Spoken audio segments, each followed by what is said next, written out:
Some of the politicians might overstate it from time to time, but there seems to be growing interest, and it could be warranted, in foreign ownership of American agriculture. Some of that additional scrutiny could lead to some rather significant changes in a law that's been on the books for nearly half a century. We will call it AFIDA 2.0. Hi, I'm Dave Price. Christina Rather is a Georgia-based attorney with Aaron Fox Schiff, and she is part of the firm's AgTech team. That means advising entrepreneurs, investors, and industry groups, the stakeholders involved in food, ag, and plant and animal health. The firm will be busy with this updated version of AFIDA, the Agriculture Foreign Investment Disclosure Act, in case you're not already familiar with AFIDA. Now, the original version of AFIDA, that came out back in 1978, but the Trump administration is working on an updated version, and that's the one we're calling AFIDA 2.0. Christina, good to connect with you. Thanks for being with us. Yeah, it's great to see you, Dave. So you grew up knowing that one day you could be an expert on AFIDA, right? I'm telling you, AFIDA filings are difficult to get filed, but now I feel really excited about them.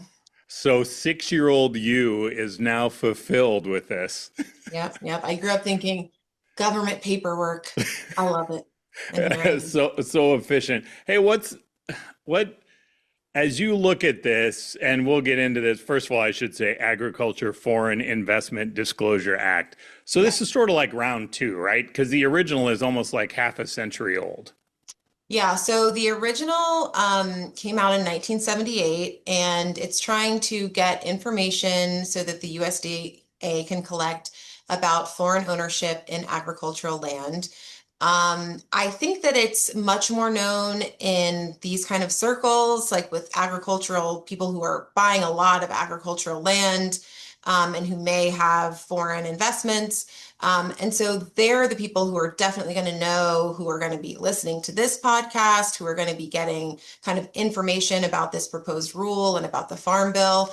But I think that there are also a lot of people who don't have a ton of knowledge about AFIDA filings. If you haven't kind of come across it because of a deal you were working on or something, it might not be something that you know about. So I think that's one of the things that I'm most interested to see, whether the proposed rule will pass, and then what they're going to do to kind of get the news out.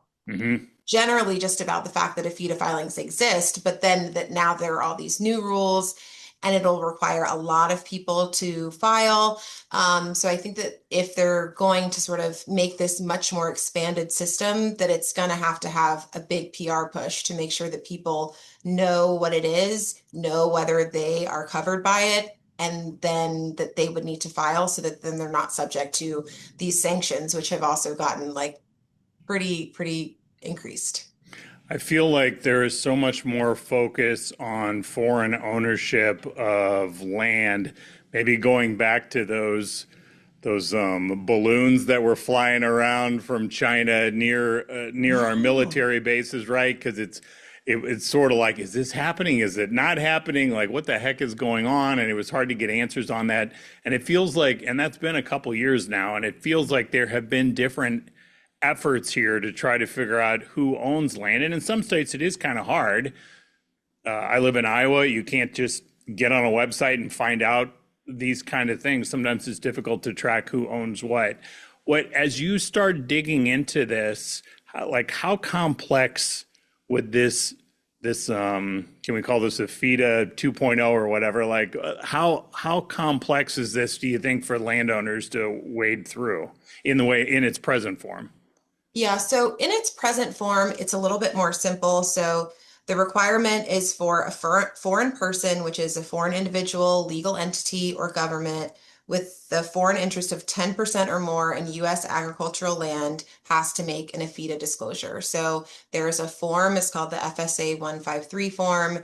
You download it from online, print it out, fill it out, and then as the regulations stand now, you send it to your local FSA office. They compile all of them, and then they send them to DC, and then they get, tabulated and combined in DC so that they can put out, an annual report that says, here's how much foreign ownership there is in our agricultural land this year. So there was a GAO review of the AFIDA process a couple of years ago, I think in 2024, and they revealed that there were some inefficiencies, I guess, in the process. If it's just a paper process, obviously things get lost in the mail, or it also has to do a two-step process to your FSA office and then to your national office. Are people doing incomplete filings? Is everybody that needs to file filing? And then there are penalties that are imposed. Are people paying those penalties when they're supposed to? And the USDA staff in DC has to, get all of that information, aggregate it, and then figure out, where are things inaccurate, where are things that are missing. And they don't have a huge staff, so it's an administrative difficulty. And I was listening to your episode from a couple of days ago with Dr. Shuey, and she was talking about how the new farm bill would sort of reduce even further the USDA staff up to 20%, and that a lot of those cuts would be in DC, a lot of those cuts would be in the local offices. And so I think there's already a pretty big administrative burden on the USDA to process all of these. We'll move, I guess, into AFIDA 2.0, but I think there's already a lot of difficulties to process them now. So it seems like that would only become more difficult as the amount of filings increase and then the amount of staff decreases. Before we get into 2.0, can you talk about what you and your firm do specifically when it comes to ag? I guess what I'm wondering is it your experience that inefficiency is kind of what hamstrings some of this kind of stuff, not just about AFIDA, but is that sort of what a lot of these landowners are dealing with? Like sometimes maybe regardless of the party in power, there might be this philosophy or this idea, whatever, that, hey, let's do this, but it's the bureaucracy and the complexity of dealing with state and particularly federal government that kind of makes things challenging. Is it your experience that bureaucracy makes this kind of hard, or is AFIDA 1.0 similar to other stuff? How do you look at it? I guess I think that, and we'll talk about the changes that are coming with AFIDA 2.0, but I think with AFIDA as it is right now, there might sort of be inefficiencies in how everything is tracked. So from the perspective that the GAO was looking at it, are we making sure we're getting all the filings? Do we have information up several tiers of an entity's ownership? I can see where there could be difficulties there, and that's what this report was revealing.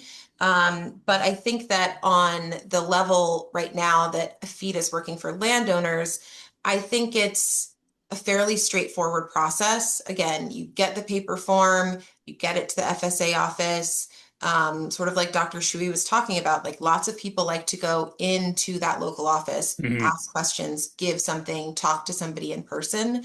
And that's something that would no longer be possible because everything would be filed online under this new proposed rule. So I think that right now it's pretty straightforward. I think that they also have the ability to, if they find out that you didn't file when you should have, or you filed late, or you didn't file at all, and there's a penalty that's imposed, there's also a process that penalty can get reduced based on the discretion of your reviewer to say, was it kind of like a malicious intent that you didn't file and you found out about it, or you just didn't know about it, or it got lost in the mail, it was late, things like that. So they can reduce that penalty to just think about what are all the circumstances of why this filing was wrong or late or missing. And that would all change in this new structure. And the new structure would also increase the penalty and how it accrues in like a pretty major way. So I think now, you could be subject to a penalty, but it can be reduced, and it's also going to be accruing at a much slower rate. So I think it's a pretty reasonable system now. I mean, I get that from the government perspective, it might be making it a lot more difficult to have the data readily accessible and make sure that there are no data gaps. But I think for how it works for people out there owning land and just trying to check the box of another Hmm. government requirement, I think it works pretty well now. This whole kind of broader reorganization of the USDA is so interesting to me about because it's a humongous change and not just moving people to different parts of the country, but you're shrinking the staff a lot. And to what you're talking about, like the idea of not having to deal with a bunch of paperwork, which, as you pointed out, you could have some issues in the 1.0 version of this. There could be some issues, right? It gets lost in the mail or whatever, filed wrong, whatever the heck it is. So the idea to make everything digital, in theory, could be something that speeds up a process. But then if you've lost the ability to have that face-to-face communication with somebody who maybe you've known for years and years, then are you better off? Is that an extra hurdle? Like, I'm curious how they're going to get around that because I always marvel at these farmland owners who are actively farming, especially like doing all this stuff, working 7 days a week, Yeah. and then they have to do all the business side of it, right? And if you lose that connection with somebody you trust to kind of guide you through the process, that seems like that could be pretty troubling. Yeah, I mean, I think the good news for landowners is if you own a farm and you're an American citizen and your family Hmm. owns this farm, Yeah, that's not something that's going to trigger an AFIDA filing. It would yeah. really just be if there was foreign ownership, and then it would be more so on that foreign ownership entity or party to make the filing. But maybe you have investors in your family farm. Maybe, there are some Hmm. people who you've used to sort of bring in capital. And so you've got to go figure that out and go up the chain and what applies and what doesn't. And I mean, I do think in the existing regulation, there are some gaps of what does this mean exactly? What am I supposed to put on this form here? Hmm. And one of the things they actually brought up in this new proposed rule is there's not a good definition for what the market value of a leased property is. And they didn't actually come up with a new proposal in the proposed rule. They just said, if you guys can get us your ideas, that would be like really helpful. And I was doing an AFIDA filing several years ago for leased property, and I was like, do we say the market value of the property, but you don't own it forever? Do we say a year's worth of the rent for the Hmm. whole term? Like, how should we calculate this? So we didn't know, and there was no information in the regulation or anywhere to sort of figure this out. So I called like local offices all across the country just to see, does anybody know like how we should fill this out? And they Yeah. were like, well, that's a great question. And they have an FSA 153 handbook that you can find online. It's like from the USDA that they give to the local offices, but you can find it as just a citizen. And they would look through that and I'd say, oh yeah, I know, like I got it here too, page Uh-huh. 16. And so I think that it was helpful though to be able to talk to a lot of different people and say, do you have knowledge about this? Do you? Hmm. And I also tried to call USDA's office in DC and I mean, basically just call like the US government call center and be like, can you route me to the AFIDA filing department? And I mean, I probably had 20 phone calls and everyone was like, I don't know Oh, wow. what you're talking about or where that would be. So Uh-huh. I think that it is helpful when things are getting funneled to places where people can go in and ask questions or call and ask questions in person. I mean, I will say, like going off of what Dr. Shuey was talking about for the local office is really reducing their staff. All of the things would now be uploaded electronically and presumably would be monitored like straight by USDA and DC. So, maybe that would be helpful that the local offices are now not having to get these forms that they maybe get rarely, if ever, and figure out like, what the heck am I supposed to do with this? Hmm. So then maybe it would be good that they're just going electronically right to USDA. But then on the other hand, and this like is a good and a bad thing, but if things are all electronically processed, they're going to be very accessible for FOIA requests or just like generally to be publicly disclosed. And so that's another thing, right now, if you're sending it by paper and somebody's collating it, it's kind of like sending your taxes into the IRS and hoping like, I hope you guys got this, Yeah. like I'll be waiting. Uh-huh. But once things are all just scanned in and processed electronically, they'll also be much more readily accessible electronically. And not everybody wants all of their data to be available about their ownership and how much other land they own and the breakdown of, cropland to pasture land to other agricultural land. And the new proposed rule did note, the process by which you could flag something if you want it to be considered confidential and not subject to FOIA requests. But again, that's just like lots more layers of Yeah. difficulty. But then on the good side, it might be great that that information is more readily accessible and we can all know, who is owning our agricultural land, what foreign interests are having a big say in sort of who's owning our food supply and all those things. And so there are obviously, and I think a big part of this is the national security interests. And that is really important. But then I think on the other hand, there's also the practical effect of what is this meaning for like the people in the USDA who are processing them? And then what does it mean for the landowners who are having to file them? So, it's a lot of stakeholders. And so it'll be really interesting to see if this passes, kind of what the effect will be. So what do you see as the biggest challenge in 2.0, which is going to keep your office busy? So in 2.0, there are going to be a lot of changes. I will say, just for anybody that is really interested in this proposed rule and has, questions or comments about what is in the rule, this is a proposed rule right now. It's open to comment to the public. Comments are due by August 10th. So I'm not sure when this will air, but a little bit under a month from now. So if there's something that you feel very strongly about in what's in the proposed rule, please go. You can go right to the Federal Register and make a comment yourself. So the big changes are it is expanding the scope of what's considered agricultural land.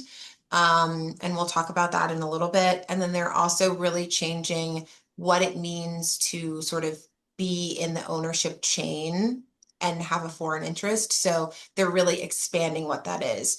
Right now, it's a little bit more simple, like, is there more than 10% ownership by a Hmm. foreign entity or person making a FIDA filing? Now it's kind of like, if anybody in the chain could be foreign, you should probably just out of an abundance of caution, make a filing. Okay. So that's a big difference. Like we talked about, the online system will now be how all the forms are processed. It's been a paper form since 1978. So that's going to be a big change. There are additional disclosure requirements, so people are going to have to provide more information in what they disclose. The penalties have increased a lot, and the penalty right now is 1/10 of 1%, I think, every week that it's late or missing, up to a maximum of 25% of the fair market value of the foreign person's interest. Um, and that's changing to like 1.5% per week. So if you're late, that's going to start accruing really, really quickly. And also, as we discussed, under 1.0, there's the ability to have that penalty reduced based on Hmm. the circumstances. Now it's either you appeal and they uphold the penalty, or they say, we'll wipe the penalty, but there's In no between. reduction. Yeah. So Okay. that's another big thing.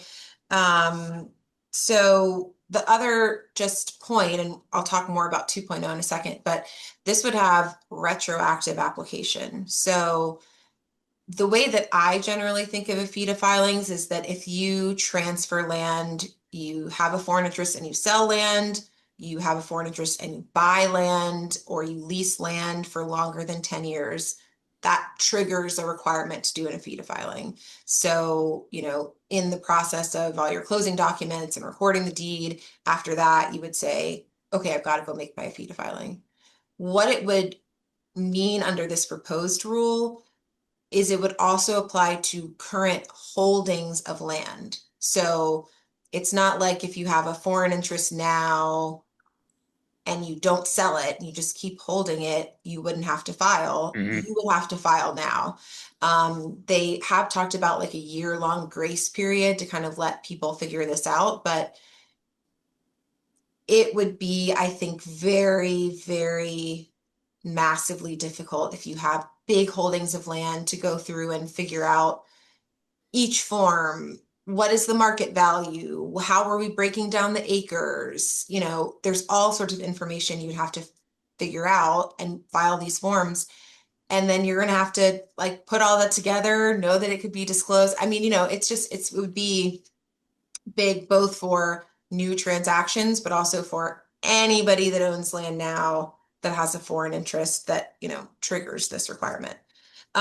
So I think one of the really big changes is the expanded definition of agricultural land. Right now, it's based on like a current definition that's been in place since 1978. So most people generally think like farmland Hmm. is how they're typically looking at it. But this would expand it to include where there is solar or wind energy generation Hmm. on land. It would include farm product, warehousing, and processing. It would include conservation land that could be used for forestry or timber production.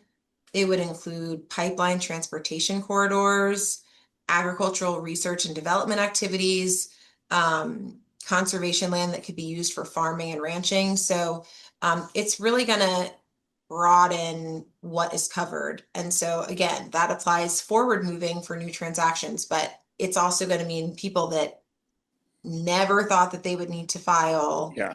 now need to file.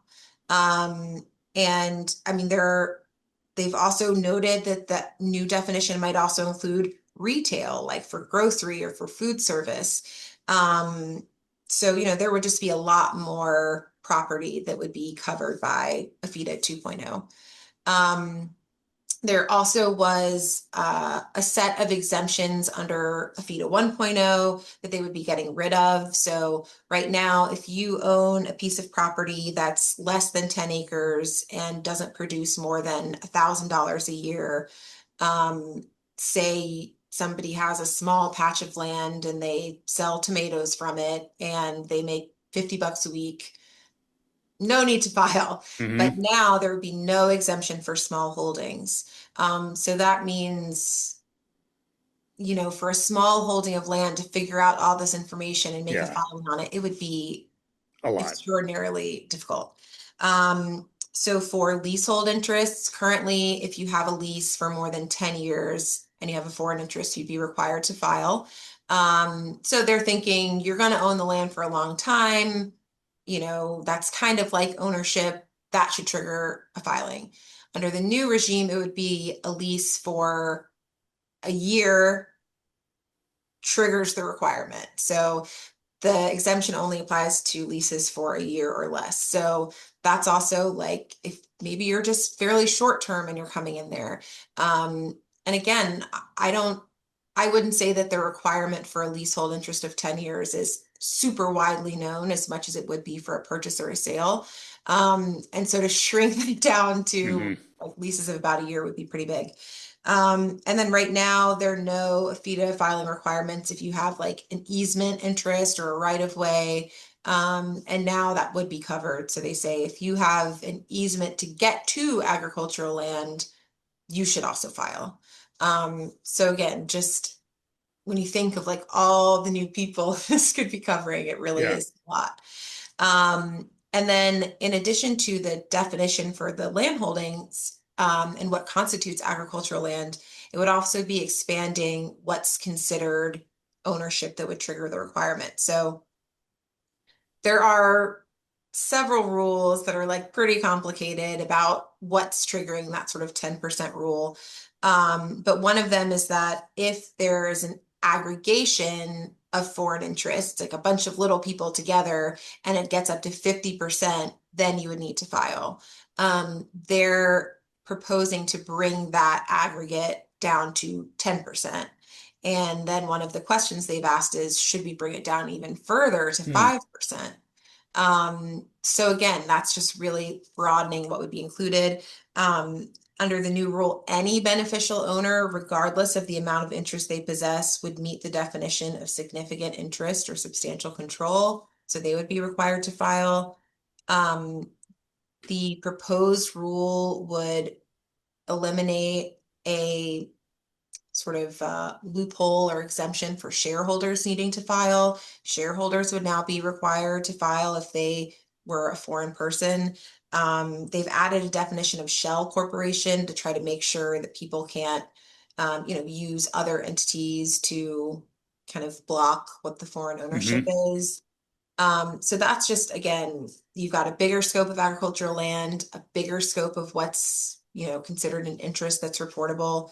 And then under the current rule, you're required to file information about your ownership structure. So you would say who's required to file and then go 2 levels up in ownership. Under the new rule, they would want identification of all foreign persons holding a significant interest, percentage interest held individually by person and country, an ownership diagram depicting the relationship between all interest holders, and then they would ask for tax ID numbers, foreign passport numbers, or any other identifiers of that foreign person. So, we're really getting into like a lot of information that it would be requiring. And as we discussed, because those would now be electronic, those would also Hmm. be easier for people to access, which again has like good things and bad things. Great, we can track it. Bad if you don't want like all of the information about who owns your property to be more Out there. accessible. Hmm. Right now for the filings, you would just include your legal description for the property. So snatch it off the back of the deed, include it in your AFIDA filing. If you have like a property tax ID number, you could include that. Now they want to do geospatial maps of the property. Mm. And they will have a new mapping system on the website. And you also have to include breakdowns of the type of land. So again, that's a lot more information out there that's not required now. Um, and we talked about the filing methods generally, that it'd be going from a paper filing to an electronic filing. One little thing that I think is interesting that I haven't really, maybe people don't think it's as interesting as I do. That 6-year-old me is just really flagging Fired over up. this. But if you go onto the new filing portal, you have to have a login.gov account. Mm. And that is linked to like your personal information. So when you sign up for it, you have to either include your driver's license or your passport. Any non-US citizens would have to provide a valid US issued ID, a social security number, and a US address. And one, they might not have that. And two, I don't know that as an attorney for a client, I want to file an AFIDA filing under like my personal account that I Sure. file my taxes with or Yeah. whatever. They did note that if filers can't get a login.gov account, they can just go into their local USDA or FSA offices. But again, we're reducing those staff Exactly. members. Yeah. So that's difficult as well. I will put in an AFIDA related pitch for everybody to actually get one of these. It's not the login.gov, but an ID.me account, and Hmm. make an account on your IRS website and make sure that you're getting notifications by email. It's just a good thing to have. And then payment methods, those would also be electronic. Now you can do it by, money order or check. Now those would just go through pay.gov. And then the penalty structure, like we talked about, right now it's 1/10 of 1% of the fair market value of the foreign purchase interest for every week that it's late or missing, up to Okay. 25% of the property, the ownership interest in the property. Now it would be an initial penalty of $250, and then penalties would accrue at 1.5% instead of 1/10 of 1% per week. It's up to that same cap of 25%, but that's going to really start ticking very quickly. Sure. And then there are new expanded definitions for foreign adversaries and foreign controlled entities. So they're trying to look at states that are of concern, and if they have not filed, somebody who's related to one of those Hmm. countries, those are going to accrue at 2.5% per week. Again, it's up to that same cap, but it sort of just means like if the cap is staying the same, but the accrual rate is faster, it's just that you're going to hit it a lot faster, but your overall penalty is the same. So I don't know. It's kind of maybe this is trying to get people to really file quickly, but I Sure. feel like most people who don't file, it's not because they don't want to or, you know, they were trying not to file, but just because they didn't know about it. And then once they found out, they were like, oh gosh, I'm late. I gotta go Uh-huh. like make this filing. Yeah. And so those foreign adversaries are China, North Korea, Russia, Iran, or any other country determined by the Secretary of State to be a country of concern. And those late filing penalties would also apply if there was a false or misleading statement made that wasn't fixed within 30 days. I mean, So there are other changes. I don't want to just like hit you with all the changes, so I'll let you ask any questions or any other things you want to know. But I guess the that's a big point lot. is that it's a lot of this. Seriously, like just like standing here, like listening to you list this sounds like just a huge expansion of people who will potentially now have to worry about this. I feel like when you were laying out 1.0, and I appreciate you laid out, that there can be some paperwork challenges and stuff. And I also appreciate that, let's be honest, attorneys are good at really simplifying and bulletproofing stuff. So, I mean, that is what you do. Take complicated stuff and make it simple for people. But you boiled it down pretty simply, and then here are the potential issues. That was a lot to go through for 2.0 and the It's a ton of complexity of it. changes. When I was reading through some of this, when I knew you and I were going to talk, I was specifically thinking about energy. And when you're talking about leases and wind and solar and maybe pipeline projects, all kinds of things like that, like, is this going to expand to a lot of people now are like, oh, geez, like nobody owns my land, but I do have this lease agreement with whomever. And now I've got to be concerned about this. I mean, I would say the good news there is that if you own the land and then you lease it to the foreign entity or an entity that has a foreign percentage up the chain and they're doing wind production or solar, it's their requirement to file. So it wouldn't be True. your requirement.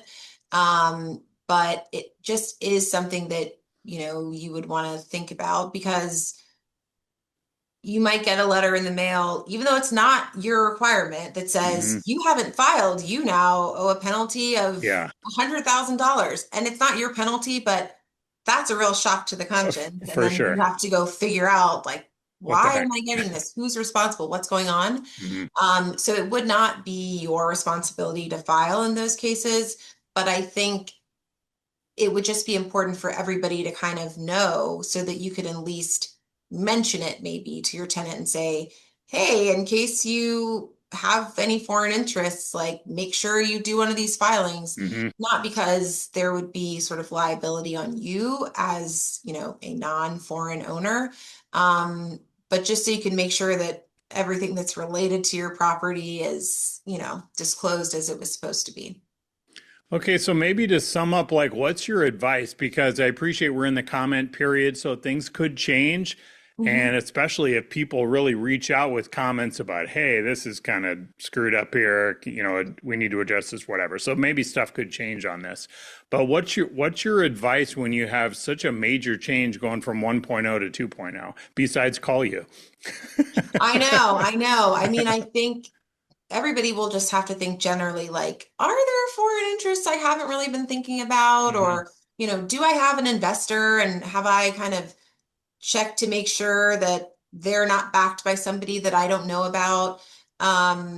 So I think it would just be informational. And then, like, everybody says this is the important thing about a democracy. Reach out if it's something that you have a concern about. Give a comment. If enough people give a comment, it's just like voting. Like that's what really makes the difference.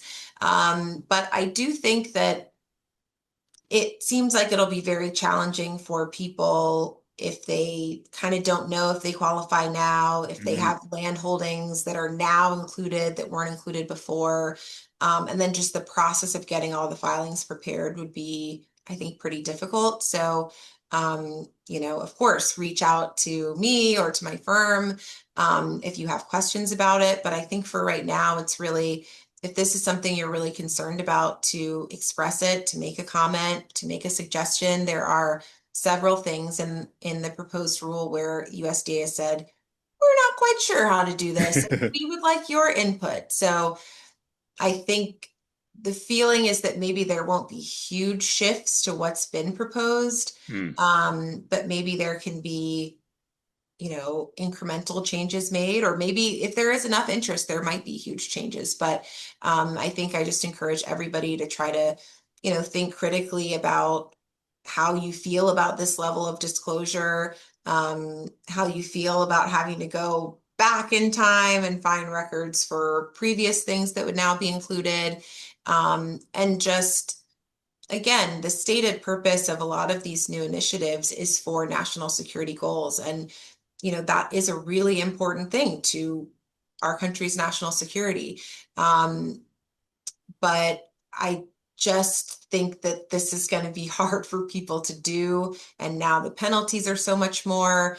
And sometimes you wonder, like, are the people who purposefully aren't filing because they don't want to disclose, are they now going to disclose?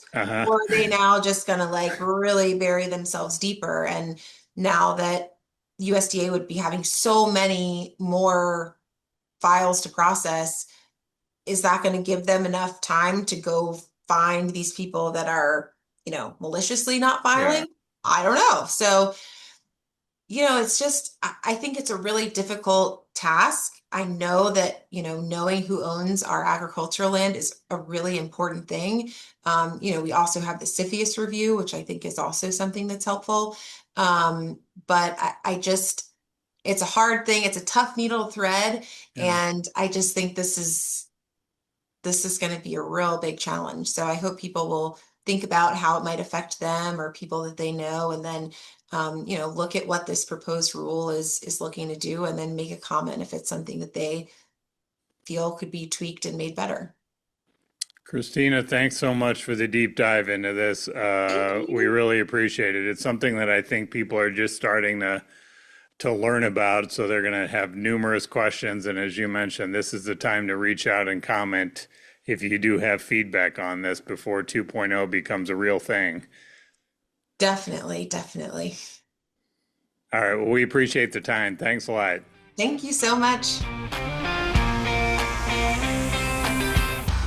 Good luck to Christina and the gang. A lot for people to figure out about this one. You can find a link to the proposed changes for AFIDA and some more information about the comment period. Just check out the weekly American Farmland Owner newsletter. We have a breakout piece in there with Christina about AFIDA 2.0. The AFO newsletter is the place where landowners get their news every week for free, and you can find it now at AmericanFarmlandOwner.com. Thanks for joining us here on the podcast, and thanks for caring about the future of our farm.